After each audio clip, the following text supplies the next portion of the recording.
Lorsque l'on parle de référencement, on fait souvent abstraction du mot et on pense au positionnement. Il ne faut pas confondre en fait les deux notions.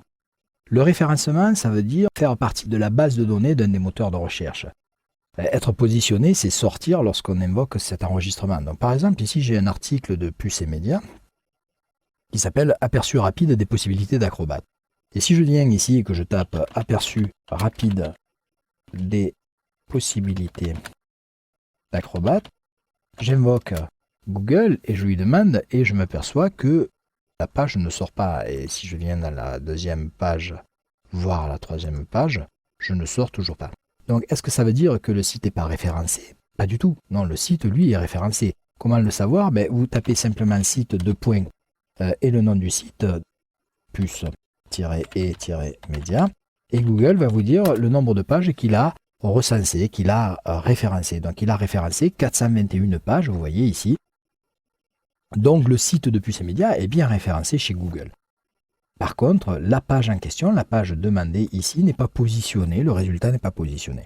Alors, on ne référence pas un site, on référence les pages, on référence l'ensemble des pages qui vont composer le site. Alors, la stratégie, après, encore une fois, parler du référencement en 10 minutes, c'est assez réducteur.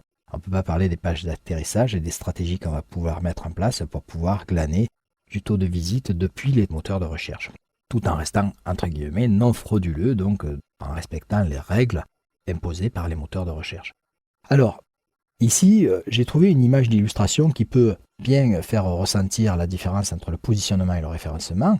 Cette bibliothèque ici, ou cette librairie, propose tout un certain nombre de livres, donc ces livres sont référencés dans ce magasin, mais par contre, celui-là est positionné parce qu'il est mis en valeur, il est mis en première de devanture sur l'entrée du magasin. C'est la même chose pour les moteurs de recherche, vous allez être référencé, vous allez faire partie de la base de données du moteur de recherche. Maintenant, vous n'allez peut-être pas forcément ressortir, vous n'allez pas être positionné sur certains mots-clés ou expressions clés. Voilà. Alors, un deuxième point qu'il faut savoir sur le référencement, c'est que le référencement ne se fait pas une fois que le site est terminé. Le référencement va se faire tout du long de notre construction de site et donc au fur et à mesure qu'on va construire notre site, on va construire notre référencement. Alors pour cela, il y a des règles à respecter. On appelle cette technique les SEO, l'optimisation pour les moteurs de recherche, Search Engine Optimization, et donc on a quelques règles à respecter. Alors je vous invite à venir du côté de Wikipédia ici, à regarder déjà de quoi il ressort pour le SEO, pour l'optimisation des moteurs de recherche, mais les règles principales, sommairement, on pourrait dire que déjà l'utilisation des standards, donc une séparation contenu mise en forme, est importante et primordiale, donc de bien utiliser les standards du web pour clarifier le code et ne pas faire peur, ne pas rebuter les moteurs de recherche, les robots qui vont venir indexer votre page. Ensuite, c'est de pouvoir autant que possible utiliser des expressions clés ou les mots-clés directement dans les titres de votre page, y compris dans votre URL, donc favoriser l'URL rewriting si vous travaillez sur du dynamique, c'est-à-dire ne pas obtenir des adresses URL avec des points d'interrogation et des passages de paramètres, donc essayer de nommer de manière lisible l'ensemble des éléments qui composent l'URL, que ce soit pour l'URL des pages HTML, mais également pour les images. Si je demande par exemple d'afficher l'image ici, vous voyez que l'image elle est classée dans un dossier qui s'appelle Acrobat et que son nom c'est outil.gif, donc c'est quelque chose qui parle, ça ne sera pas image 03. Quelque chose qui ne voudrait rien dire. Donc ici d'utiliser le maximum la nomination, une sémantique dans l'URL et le nom de fichier, d'essayer d'avoir le maximum de backlinks. C'est pas le tout de produire du contenu, il faut aussi que ce contenu intéresse d'autres sites et que d'autres sites pointent vers chez vous. Donc ici, on peut le connaître encore une fois, on peut venir sur Google et je vais par exemple aller taper link www.video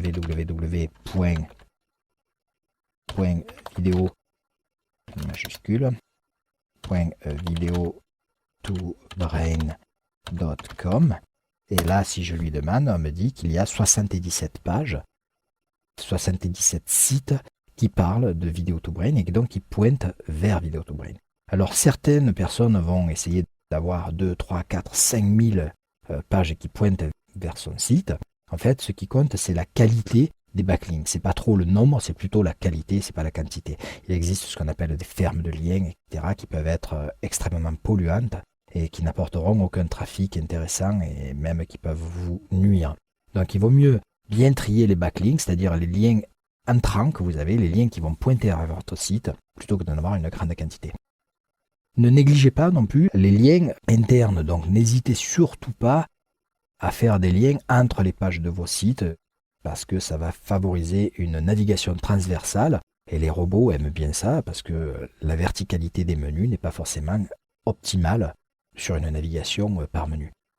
Voilà, et enfin, évitez tout ce que vous pourrez retrouver dans certains manuels à 3 francs, qui vont vous dire de comment on fait du spam indexing, le cloaking, etc., le duplicate content et toutes les stratégies frauduleuses qui sont vite découvertes par les robots. Les robots apprennent vite ces genres de stratégies à 2 francs et qui vont en fait venir polluer les immenses bases d'index des robots. Et donc les robots, ce qu'ils veulent, c'est que l'internaute puisse trouver une information pertinente en venant taper dans le moteur de recherche.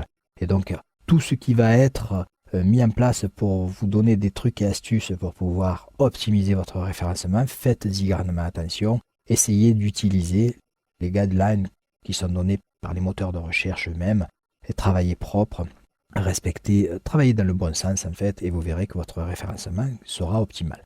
Voilà. Pour essayer de mettre en application ce que j'essaye de vous dire là, j'ai fait une expérience avec le site de Puces et Médias il y a très peu de temps, et donc j'ai travaillé sur un petit article sans prétention sur les formes graphiques obtenues en AS3, d'accord, directement par le code AS3. Et cet article a été déposé et j'ai essayé de respecter, pas la totalité, pas 100%, mais un certain nombre de règles pour faire un article propre. Et donc, vous voyez, vous tapez simplement forme graphique AS3 dans le moteur et l'article sort directement en premier. L'article sur Puces et Médias sort en premier directement. Donc voilà l'article, c'est un tout petit article qui explique comment on va pouvoir créer des formes graphiques à partir de l'ActionScript 3 et on va pouvoir aussi jouer sur les profondeurs de ces formes. Voilà, l'article est très simple, très court, très succinct.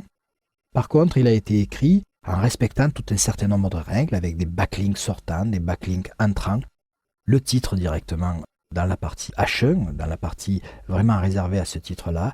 Ici, dans l'URL, vous voyez, forme graphique est respectée. Donc, certaines règles à respecter, du bon sens et surtout avoir une valeur ajoutée, apporter quelque chose dans l'article et ne pas aller copier-coller du contenu sur un autre site. Voilà, on pourrait s'étendre sur le référencement, mais encore une fois, ce n'est pas l'objectif de ce DVD sur Dreamweaver. Il était quand même très important d'aborder ce chapitre sur le référencement, car c'est quelque chose que vous devez prendre en considération dès les premières briques de votre site internet. Voilà, maintenant on a fait le tour de cette mise en place. On va pouvoir prendre en main Dreamweaver au cours de ce deuxième gros chapitre qui va être principalement basé sur l'utilisation et la mise en place de Dreamweaver.